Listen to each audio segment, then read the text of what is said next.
سلام تعنا باللي زخبركم تخططلتي دعمات ميديا أزي دعمات ميديا أيو نلومي أنا تعوز بالنا يوم حابري تتحيزنا لكم متينا لنا كساب فصامة مدب مسانا خدسانحو عدمنا يوم أرتيست تاريخو ديستاغينام تأثيرهم እንፈትወን ነኽብሮን ብሉጽ አርቲስት ታሪኩ ጋንጋሲ ዲሽታጊና ከም ዝተኣሰረ ተሰሚዑሎም እዚ ድምፃዊ ንሰላም ዝሰብኽን ኣብ ግዜ ጀኖሳይድ ኩናት ትግራይ እውን ንውግእ ደፊሩ ዝኾነን ጅግና እዩ ኣብ አዲስ አበባ እትንቀሳቀሱ ተጋሩ አርቲስታት ብፍላይ ኣብ ዝሓለፈ ኩናት ትግራይ ኣብ ጎኒ ትግራይ ኮይንኩም ዝተቃለስኩም ኣብ አዲስ አበባ መንቀሳቀስኩም ኩሉ ብጥንቃቄ ክትገብርዎም ዝተላእኸልና ሓበሬታ የመላኽት ትርከቡሎም ቦታታት ፍለዩ ማለት እውን መንግስቲ ንኣኹምን ምእሰር ምኽንያት ኣብ ዝኾነ ከይትርከቡ ዝብል ካብ አዲስ አበባ ቅዱሳት ወገናት ዝተላእኸልና ሓበሬታ የመላኽት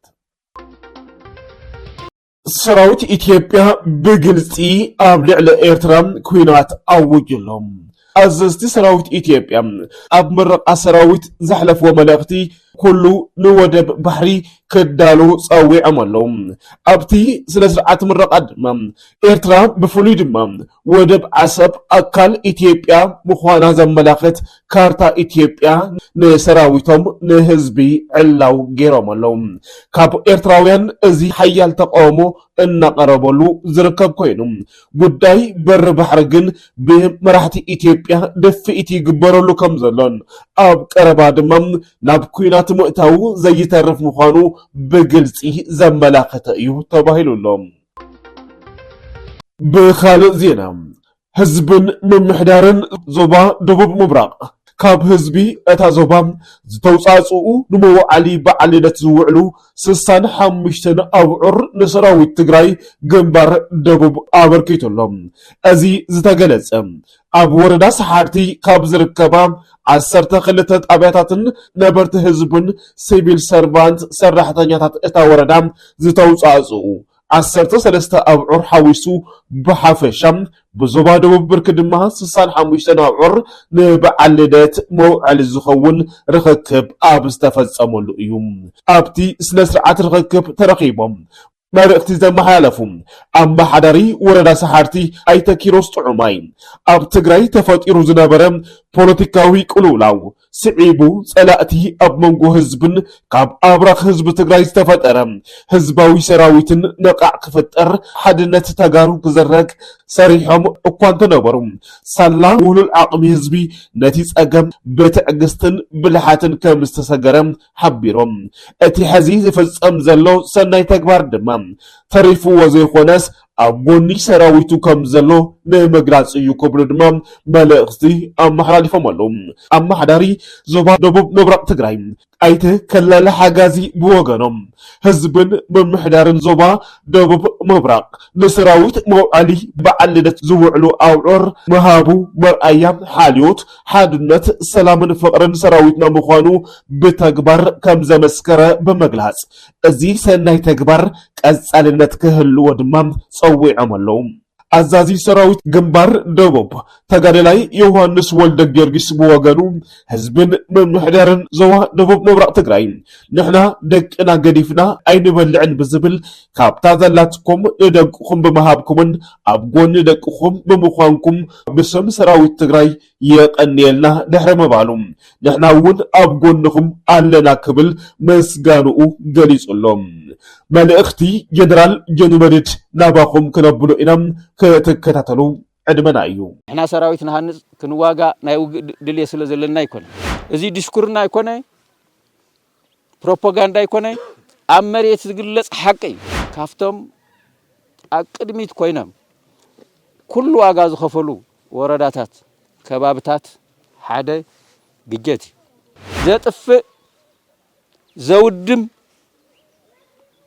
ባርኖስ ዝኾነ ጸላእ ተፈጢሩ ዝኸበርኩም ናይ ዘዋን ወረዳን ናይ ጣብያን መማሓደርቲ ዝኸበርኩም ካብ ኩሉ ናይ ሰሓርቲ ወረዳ ጣብያታት ተወኪልኩም ዝመጻኹም ህዝብና ዝኸበርኩም ሰራዊት 26 ክፍለ ሰራዊት ሙሴ እና ናይ አርሚ 26 በብደረጃ ዘለኹም አመራርሓ እንኳዕ ንልደተ ክርስቶስ ብሰላም ኣብፅሐና ብሰላም እንኳዕ ሰላም ተራኸብና ክብል ይደሊ ሎማዓንቲ ህዝብና ንሰራዊትና ዘለዎ ፍቕሪ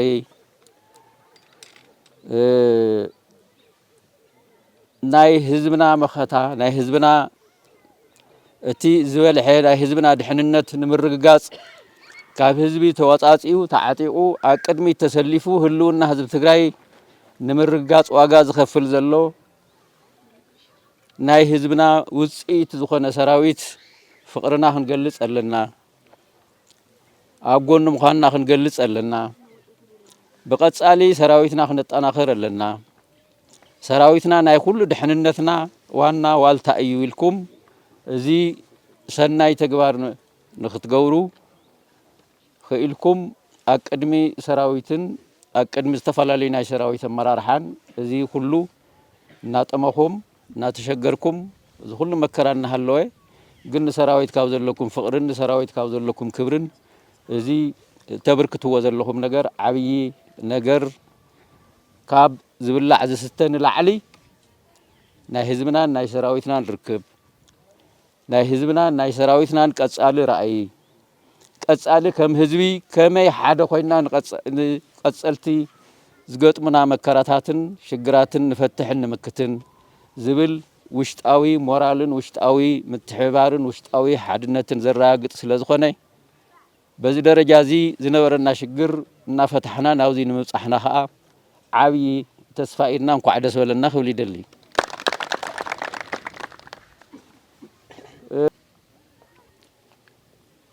ኣብ ዝሓለፈ ገጢሙና ዝነበረ ሽግር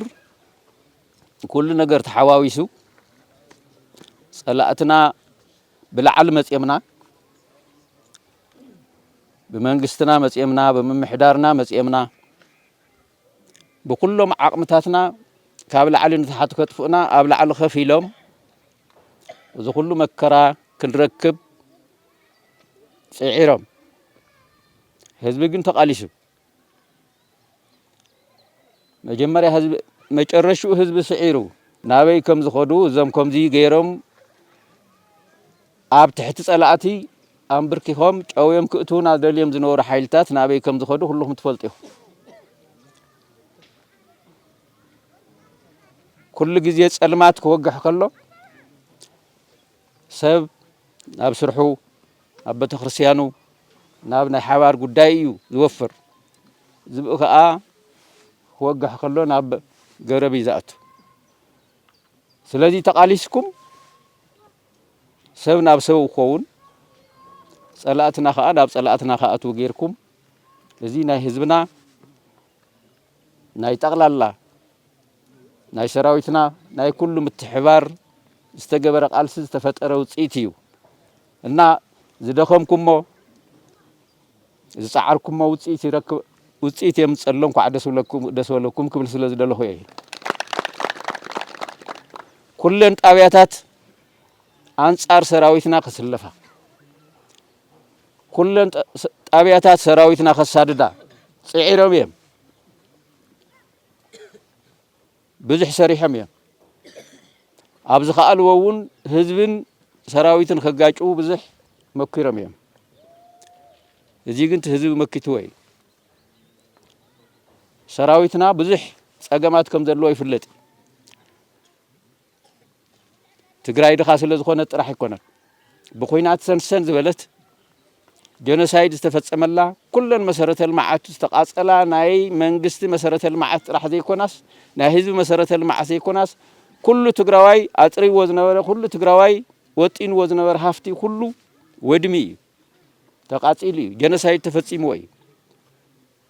ንድሕሪት መሊሶምና እዮም ኣብዚ ድኽነት እዚ ኮይና ኢና ሕጂ እውን ህልውናና ንምርጋጽ ከም ህዝቢ ሓደ ኮይና ንቃለስ ዘለና ኣብዚ ድኽነት እዚ ኮይንካ ጠንካራ ሰራዊት ምህናጽ ኣብዚ ሽግር እዚ ኮይንካ ሓያል ሰራዊት ምህናጽ ከቢድ እዩ ግን ህዝቢ ዝኣምነሉ ናይ ህዝቢ ዕላማ ሒዙ ናይ ህዝቢ ህልውና ንምርጋጽ እቲ ዝበልሐ ጫፍ ኮይኑ ቅድሚት ተሰሊፉ ጸላእትና ዝምክት ሓይሊ ህዝቢ ጎን እንተኾይኑ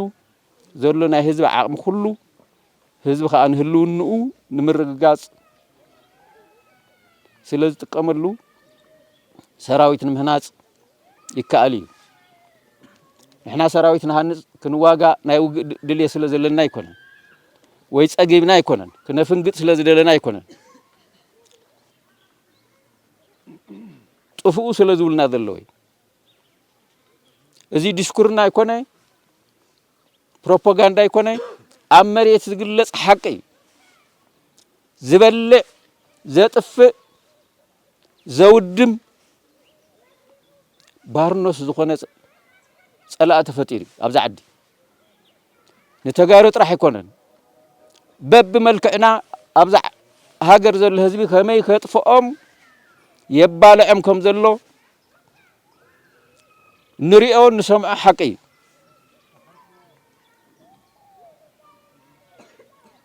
እዚ ስኢልካ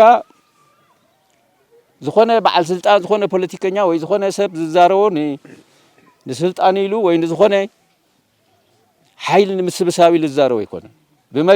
ኣብ መሬት እንታይ ከም ዝበፅሐና ኩላትና ንፈልጥ ኢና ሕጂ እውን እንታይ ይሓስቡልና ከም ዘለዎ ኩላትና ንሰምዖ ዘለና እዩ ኣብ ዝተፈላለየ ካልኦት ካብ ትግራይ ወፃእ እንታይ ይገብሩ ከም ዘለዎ ኩላትና ንፈልጥ ኢና ንክትሕረድ ንክትጠፍእ ንክትወድም ተስተኻኺልካ ይትጸንሕን እያ ነዚ ከመይ ከም ትቃለሶ ነዚ ከመይ ከም ተወግዶ ነዚ ከመይ ከም ትምክቶ ካብ መጀመርያ ሓሲብካ ክትጸንሕ ክትክእል ኣለካ ኣብ ዝሓለፈ ተኣኪቦም ጣምጣም ኢሎምና እዮም ኩሎም ተሓባቢሮም ብእኩይ መተሓባበሪ ዕላማ ማለት እዩ ድሓር ተበቲኖም እዮም የትም ዘብፅሕ ናይ ሓባር ዝተቐደሰ ዕላማ ስለ ዘይነበሮም እሱ እቲ ተግባሮም ስለዚ ህዝቢ ትግራይ ዝቃለስ ዘሎ ጽጋብ ኣይኮነን ወይ ዝኾነ ከዕምፅ ስለ ዝደለየ ኣይኮነን ወይ ልዕል ሰው ልዕል ዝኾነ ካልኦት ህዝብታት ክጥቀም ስለ ዝደለየ ኣይኮነን ኣኑርና እዩ ዘሎ ከም ህዝቢ ክንነብር ንደሊ ኢና ከም ህዝቢ ከም ግለሰብ ኣይኮነን ከም ህዝቢ እሴታትና ኩሉ ሒዝና ባህልና ቋንቋና ታሪክና ጀግንነትና መንነትና ደንበራትና ወሰናትና ኩሉ ሒዝና ክንነብር ኢና ንደሊ ከም ህዝቢ ኣብዚ ማንም ብጉልበቱ ከም ድላዩ ዝገብረና ኣይንፈቅድን እዩ ነዚ ዋጋ ከፊሉ ህዝቢ ትግራይ ሕጂ እውን ህዝብና ንሰራዊትና ክሕግዝ ከሎ ከምቲ መጀመርያ ዝበልክዎ ስለ ዘለኩም ኣይኮነን ተሪፍኩም ኣይኮነን ፍቅርኩም ኢኹም ትገልጹ ዘለኹም ድልውነትኩም ኢኹም ትገልጹ ዘለኹም السراويت زي التناخيرنا السراويت زي بزقبا عقم عبينا فقر هبنا مورال هبنا دلو نقول الرجل حلاوي نايو نهلوننا وانا عقم إلكم سلذا أمنكم يو زي كساع خنديناي ناب حدا مسلنا كساع خنديناي نراد خمزلنا زملكت أتي أوشتنا بتينم بتاتينم كبالعنا دليم زنورو درجة بدرجة مكثنا نابز حشة حدنت نابز حشة من رداء خير كم زلنا مرئي استفانا قال هزنا يتأمل له يموت له يحمم له أب كبير شجري زله إذا استفانا قال هزنا راح يكونن تيتفانا قال بتحتي عقيت آتي زل هزبنا خاء كم دلله مش أمال أولو يوارد أولو بحلو تاريخو أنكو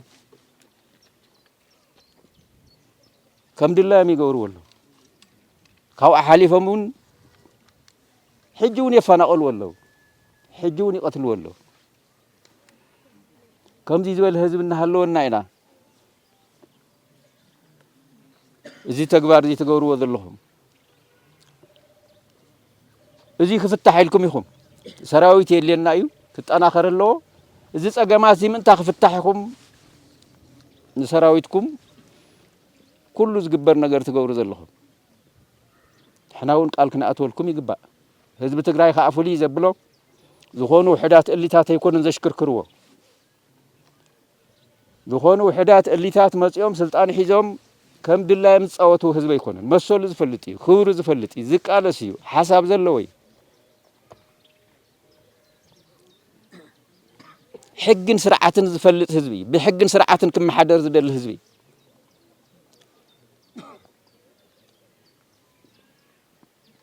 سلاز خونه كافتم باليتاتنا حدا حزبنا سرعت زفلط بسرعت كم حدر زدلي مانم كصعانو زيدلي مانم عملني سلطان لني تمهره يلو الحمد لله زغورو سب زي فقد وا نزاته نمايت نمخاخر حابرنا نوسن زبل حزبي ازي خطفو يوم صلاتنا ونبل دول زلو ازي خان سراويتنا هنصص عبي ነገር እዩ سراويتنا نمستخخال وسراويتنا زلو حصرتات سراويتنا نمطنخار زي اسيت زي زي ባህል زي زي መንነት زي عبي ነገር እዩ ስለዚህ ኾነ ኣብ ኢትዮጵያ ዝተፋላለዩ ሓይልታት ኣለው አንጻር ተስርዓት ዝዋግኡ ከምዚ ሰራዊት እዚ ግን ብስርዓት ዝተወደበ ሕጊ ዝፈልጥ ብሕግን ስርዓትን ዝምራሕ ናይ ባዕሉ መተሓዳደሪ ደንብን ስርዓትን ዘለዎ ካበይ ተበጊሰ በይ ከም ዝበጽሕ ብደንብ ዝፈልጥ ብተዋረድ ናይ ባዕሉ ስርዓት ዘለዎ መራሕቲ ዘለዎ ግን ኣይኮነን ኣብ ኢትዮጵያ ጥራሕ ኣይኮነን ኣብ ገረባዊትና ዘለዎ ተፈላለዩ ፖለቲካዊ ሓይልታት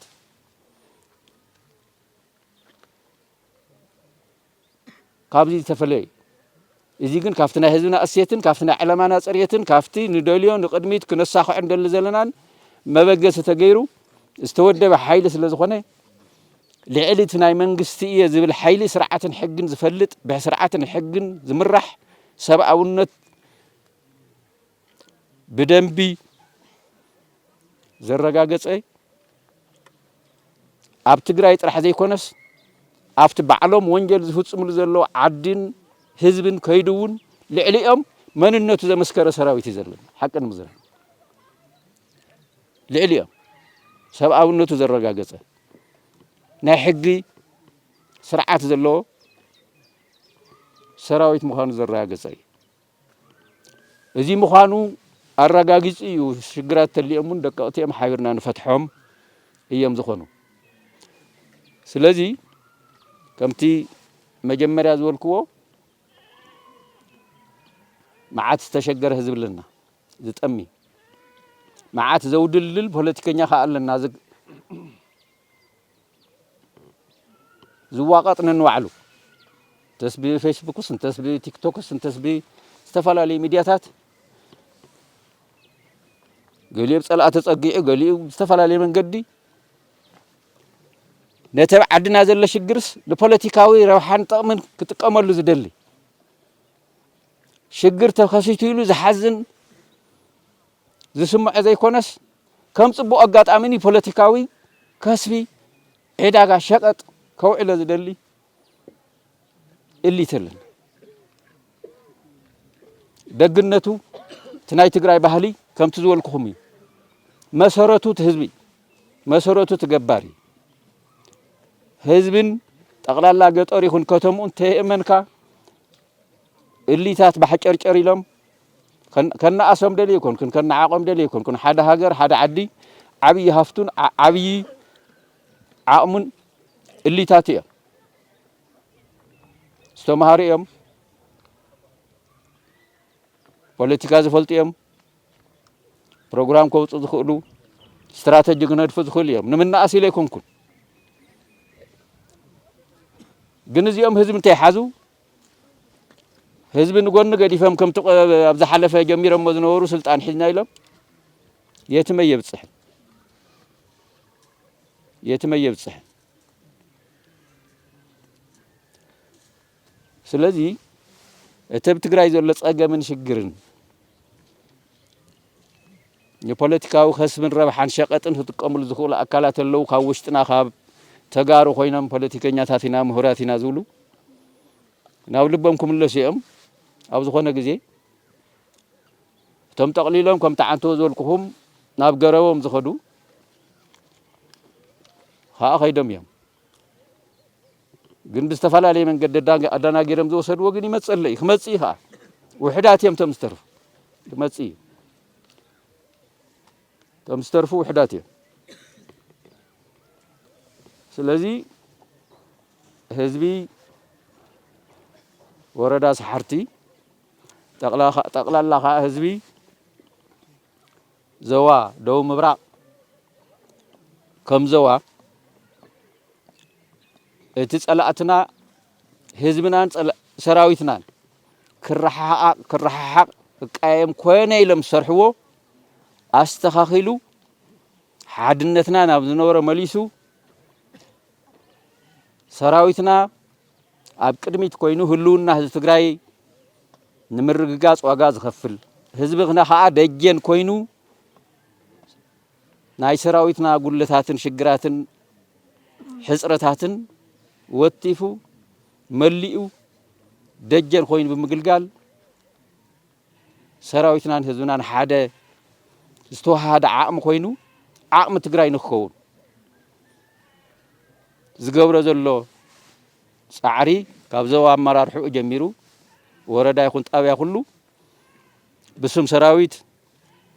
ብስም ናይቲ ግንባር በብደረጃ ዘሎ ኣመራርሓን ሰራዊትን ዓብይ ምስጋና ይቀርብ ይደል ወረዳ ሰሓርቲ ሕጂ ይኮንኩን ዝፈልጥ ኣነ ኣብ ዝሓለፈ ዕጥቃዊ ቃልሲ ኩሉ ነቲ ቃልሲ ዝኽፈል ዋጋ ዝኸፍል ካፍቶም ኣብ ቅድሚት ኮይኖም ኩሉ ዋጋ ዝኸፈሉ ወረዳታት ከባብታት ሓደ ግጀት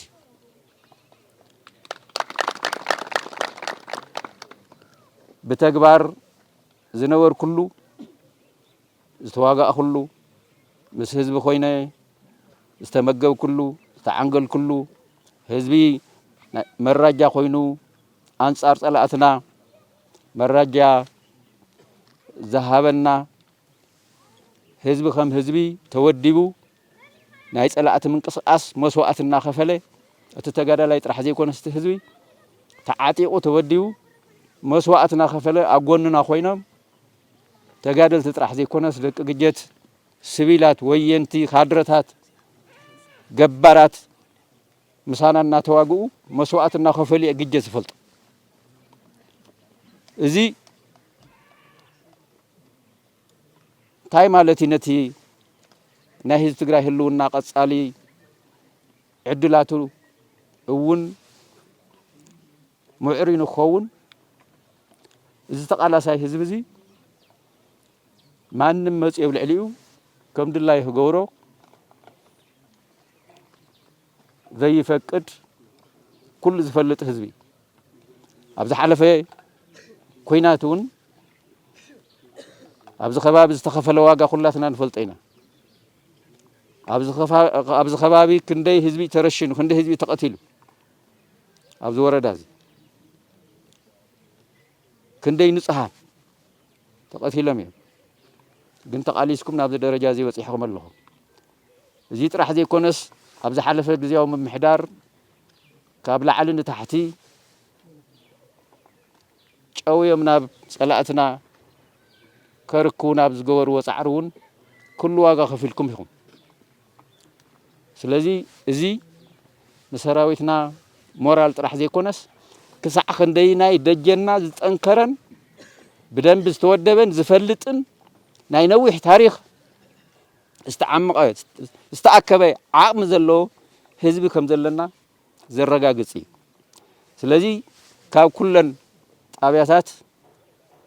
አፍታ ዘይብልኩም ሰራዊት ናዚስ እስኪ ሞራል ነህብ አብዛ ዓመት በዓልስ እስኪ አጎንን ወዓል ኢልኩም እዘን ሕጂ ዘበርከትኩም ነገር አብርክትኩም ኣለኹም እዚ ከዓ ያው ሰራዊትና ካብ ምብላዕን ምስታይን ጻረ ይኮነን ዝሪኦኹም ተዓንቱ ዘልኩም ክሳዕ ክንደይናይ ፍቅርኩም ክሳዕ ክንደይናይ ክብርኩም ትገልጹ ከም ዘለኹም ስለዚ ንሕናውን ሞራል ክልወና ሓቦ ክልወና ክንጥንክር ናይ ህዝብና ሓደራ ከተቀቢልና ኩሉ ነገር ክንፍጽም ዘተባብዕ ነገር ክንሰርሐለና ኢልኩም ትገብርዎ ነገር ስለ ዝኾነ ካብ ዘንጻርዚ ናይ በሐቂ ከም ህዝቢ ዘኹርዕን ዘለናየ ደረጃ ሁሉ ለጸላአትና ሓቢርና ክንምክት ዘኽእለና ኩነታት ንፈጥር ከም ዘለና ዘርኢ ስለ ዝኾነ ብጣዕሚ ከምስግን ይደሊ የቅነለይ ተንክብ ፍትወትን ክቡራትን ቤተሰብ ዳኣማት ሚድያ ነዝነበረኩም ጸኒሒት ካብ ልቢ ነመስግን ብቐጻሊ ብኻሊእ ሓበሬታ ክንረኸብ ኢና ክሳብ ሽዑ ግን ሰላምን ጥዕናን ተመኒና ርሑስ በዓል ልደት ንመላእ ኣመንቲ እምነት ክርስትና